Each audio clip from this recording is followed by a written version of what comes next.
You are listening to The Remedy. Hey,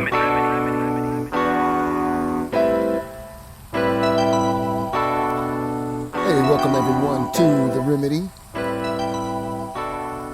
James Thompson here. Glad you guys are with me. Today we got a good topic. You know, I always like to dive into something that's going to be beneficial and helpful and apply it in some spiritual aspect, mental health aspect, all of the aspects. So glad you guys are here.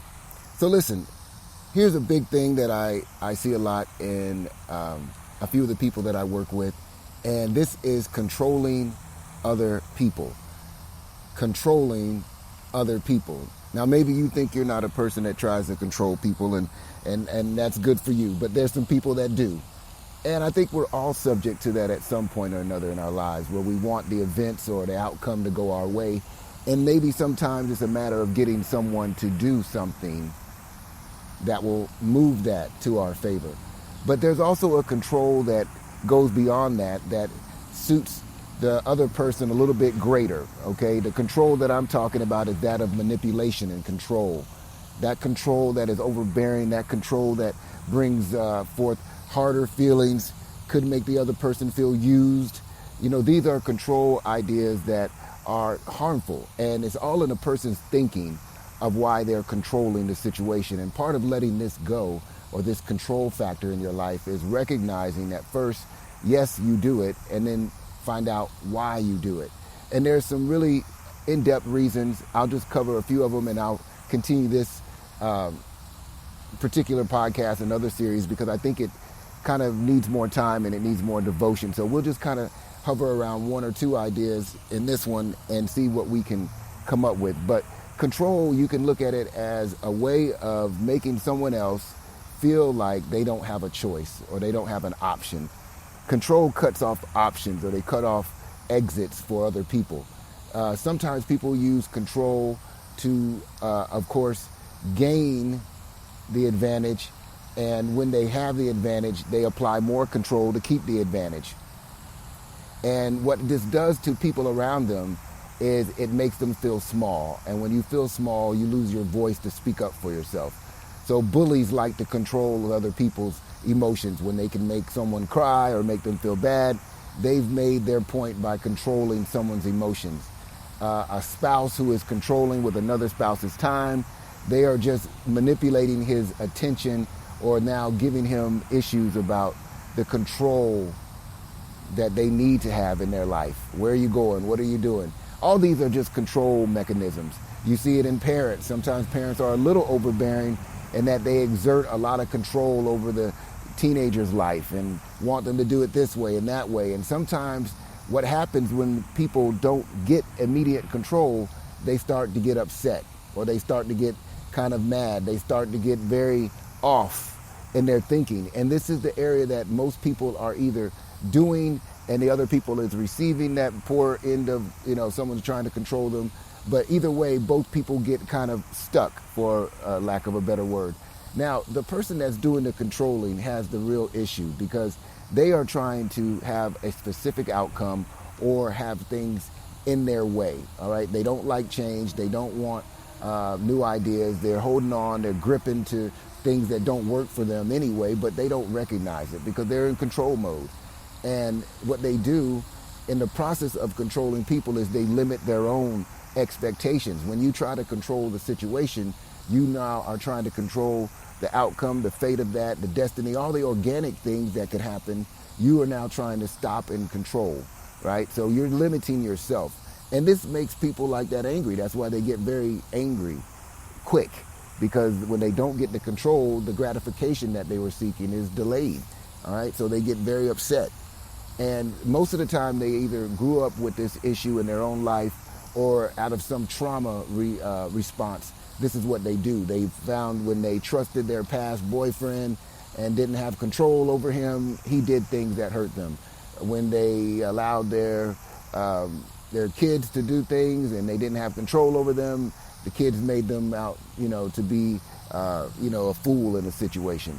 I mean, there's all types of control that can go into it. So just keep the basic idea is that you want someone to do what you want them to do. That's the basic idea. So it doesn't matter relationship or people, faces and names.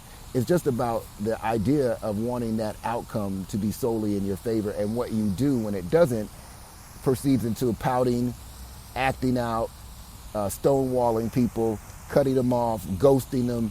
These are all control mechanisms that people do in response to poor, right? See, in response to the poor response that they got. Now, when they try to control people and they don't go for it, it initiates a poor response in them because they don't have any other plan. Their plan failed. Their plan was only to control you, and then when it didn't work, now they've got to come up with something else. So the issue of controlling people and trying to get your own way is something that needs to be examined in many different facets. And it's important that if you feel that way, or if you have been controlling people, you need to stop and recognize what it does to the other person. That's the clearest way to get a handle on people control, or how you control people, or why, is to look at it from their side. How would they feel? How do they feel? Would you feel if you were them? If you exerted anger and frustration on them in order to get them to do something. Your controlling behaviors are limiting all your relationships, all your opportunities. Your controlling behavior actually makes you lose control. Your controlling behavior actually makes you lose control because you are holding on so tight to your own outcome. So what I want you to do is I want you to think more creatively about how you get your own way and what you actually get when you control people. Like, I seriously doubt that you actually get your own way because you're always in control mode. You're always having to do it. So I don't think these moments that you think you win are actually as valuable, because I don't think you win as much as you think you do, because you're always in another competition to gain control. You're always in a mode to try to gain more control over someone or something, so you never really rest. There's no rest in your day because you are constantly trying to get something under your hand. All right, but this is what I want you to do when I say think creatively about it. And this is a process of thinking of, why do I need control over other people? Why do I think I control other people's thoughts, feelings, actions, decisions? Why do I find myself constantly in a tug of war with someone else, debating them on something that they want to do or something that they're not comfortable with doing? Why am I constantly causing my energy, my forcefulness, my aggression to come out to make something happen my way? Now, when you look at it very deeply, it's because you have a fear, and your fear is losing. Your fear is not healthy. Your fear is of losing you, losing a part of them and not having yourself fulfilled. It's because you don't know how to self-fulfill yourself. Your fear is that you cannot give yourself the things that you're controlling other people to do for you. Your fear is that you're not sufficient enough to take care of you, so you have a value problem. You have a value in yourself problem. You need to increase your activities in which you get to grow value for yourself. The issue is that you have fear about not being able to supply yourself with the things that you are trying to control others to do. So most of the time, people would say they're controlling people to love them a certain way or do certain things for them. And these could be all behind you don't give them to yourself. You don't give yourself the time. You don't give yourself the chances to be involved with you enough, so you control other people. But it's a helpful moment right now if this just kind of came on for you and the light bulb came on, because this is a moment that you can change by simply writing down the phrase, why I need control.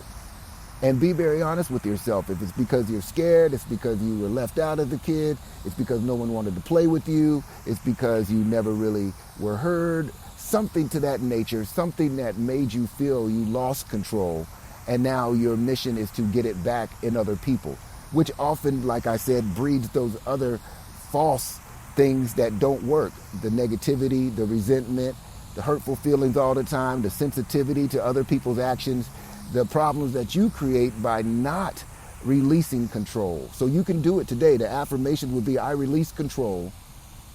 I know I do not control other people. I know I do not control outcomes, right? And it's simple. You can just say, I release control. I release control of other people. I release outcomes. I release needing to control the outcomes. These are affirmations that you can do in the moments before you are faced with what you used to do. All right. Most people don't know when to use affirmations. They use them, to meditate in the morning, but they're more important when you can pull them out of your mind, pull them out of your affirmational space and use them before you encounter the situation that you used to try to control. Right? So if you used to try to control your spouse, you need to maybe say this before you guys interact. Say, I do not control his thoughts, feelings, or actions. I do not control her thoughts, feelings, or actions. She is her own person. And I do not have fear about letting them be their own person. I can handle the disappointment that may come with a person not seeing it my way. I don't have to feel fear about people not seeing it my way. And this will be helpful for you in all practicality, because releasing this control will release the fear. And releasing the fear is the goal. Releasing the fear of not having someone do what you want them to do all the time or act the way you want them to act will reduce your stress levels tremendously. So I want you guys to try it today. Give it a little shot. I know that it sounds a little hard at first, but you can approach it with a healthy mindset. You are listening to The Remedy. So you guys take a moment today to look at this constructively, look at it creatively. Say to yourself, I do not control other people's thoughts, feelings, or actions. I can release my control issue today and let life live the way it was intended to be lived, free. I'll be back, y'all. If you like this, hit the like button. Subscribe if you like. I'm Jay Thompson. You guys have a beautiful day.